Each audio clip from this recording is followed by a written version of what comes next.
Hello, my name is Rachel Adams. I teach at Trinity Academy in Wichita, Kansas. I'm the sophomore U.S. History 1 teacher and the class sponsor for the class of 2019. I'm preparing to start my 4th year at Trinity.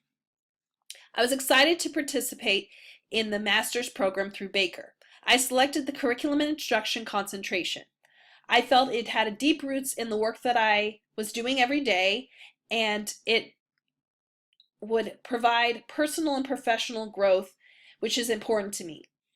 I felt many of the courses also had a technology component, which was something that interests me, and so I knew this was a perfect fit.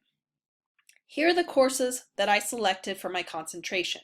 I selected each one of them because I felt they had something in them that I addressed a need I had. I'll talk about each one individually now. The first class was EDU 5313, Enhancing Instruction with Technology. In this class, we talked about digital citizenship and making sure our students understand the footprint that they leave behind when they go online, and promoting appropriate interactions in all formats online.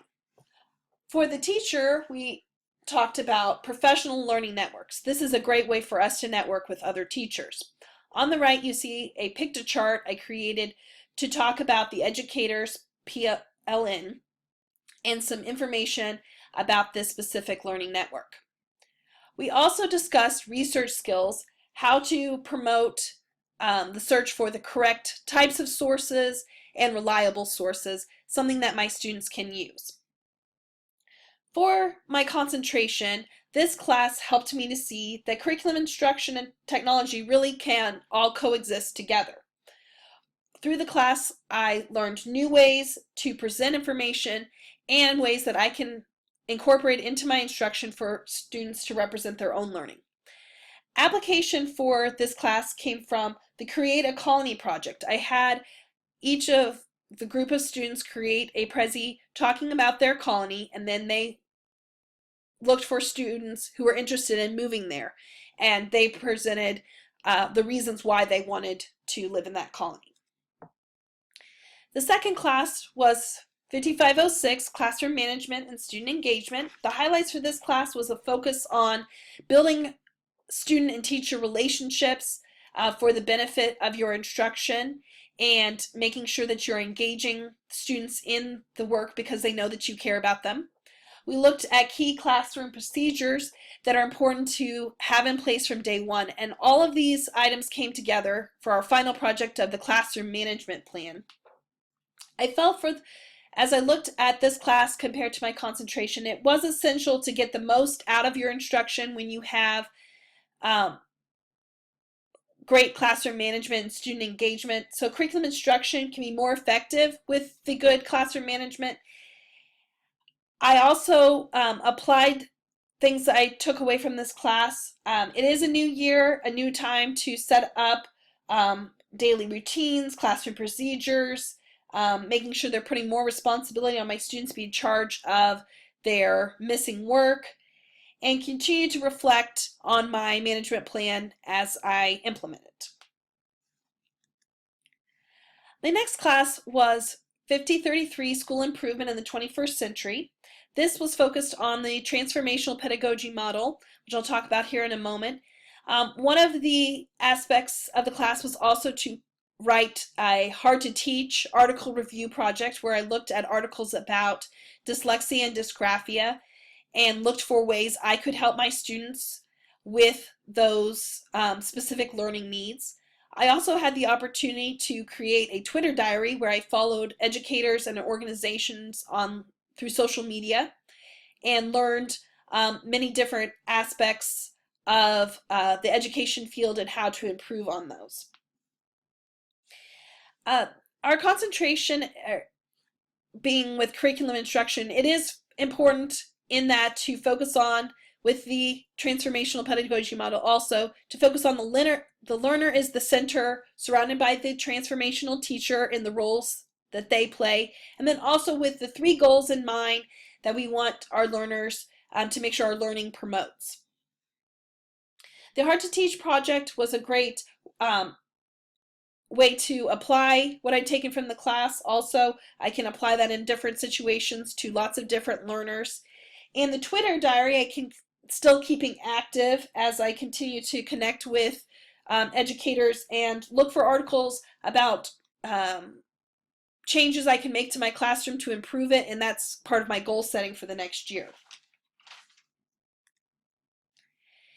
In Classroom Transformations through Digital Application, we talked about the technology integration matrix, which is here below, and taking our technology from entry level where we're just using it to present the curriculum to actually making it more of a vivid and active part of our instruction. In this class was my first chance also to do vlogging. I don't particularly like to see myself on video and voice online, but I have grown in that from that experience and learned to appreciate what it can do for the classroom. Another one of the projects that we did in this class that I thought was very impactful was the paper slide video, where you're using technology to record the video but simple paper to go through, and I thought it was a great presentation. We can, through this concentration, looking at curriculum, we're looking at a new way for instruction to be presented and interacted with.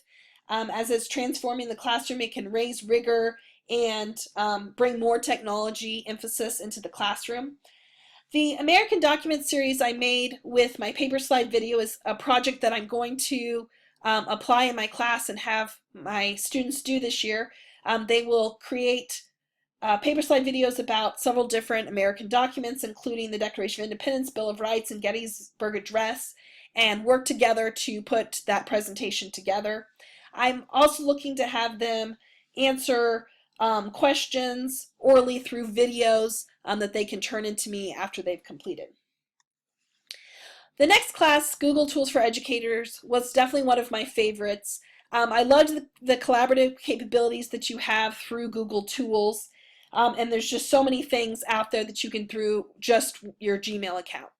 One of the things that I developed was a blog, and you can see the address of that there if you want to check out that more, looking at all the different steps that I went through, looking at tools that are available through Google. The custom search engine was something I designed to have specific history sites pull up and take out some of those, like Wikipedia, to keep those out, but have true history sites available. I did also create a class website, branch out to US History 1, and is going to be something that I use with my class this year. In my concentration, I see the instruction is no longer individualized. With Google, it's very collaborative. We can use all sorts of different tools just with connecting through that one email address, looking at connecting with the world through Google Maps and the World Wonders Project, and really your curriculum can be worldwide with Google Tools. I do plan to continue to use my custom search engine with my students in the upcoming year, using my website to keep them updated on what's going on, having them collaborate on projects through the Google sets of resources, and creating the blog. They'll take surveys using Google Forms. I just have lots of plans of what I can do with Google Tools now that I'm aware of so many more of them. My final class was Technology's Intervention, so learning to use assistive technology to address the needs of students with traumatic brain injury like concussions that several of our students experienced. Looking at blended learning and having a combination of face-to-face instruction and video instruction, and also having the opportunity to create a website and app guide of my favorite resources, so I have those close at hand whenever I need to reference them to help a student. In my concentration, I see that tech can be the answer to differentiation and accommodations. On our current instruction, we're learning from all the success that others are having. We never need to stop trying, looking for resources for our students. I did a project where I picked a student and found skills and things to help them, and that's something I can continue to do. And I also have interest in doing a emphasis on blended learning going forward to better my class. So we've reached the end of one journey as I'm preparing to graduate with my master's, but I know it's just the beginning of many more journeys ahead, and I'm so excited about what that will look like. Thank you for sharing with me this presentation today. Thank you very much.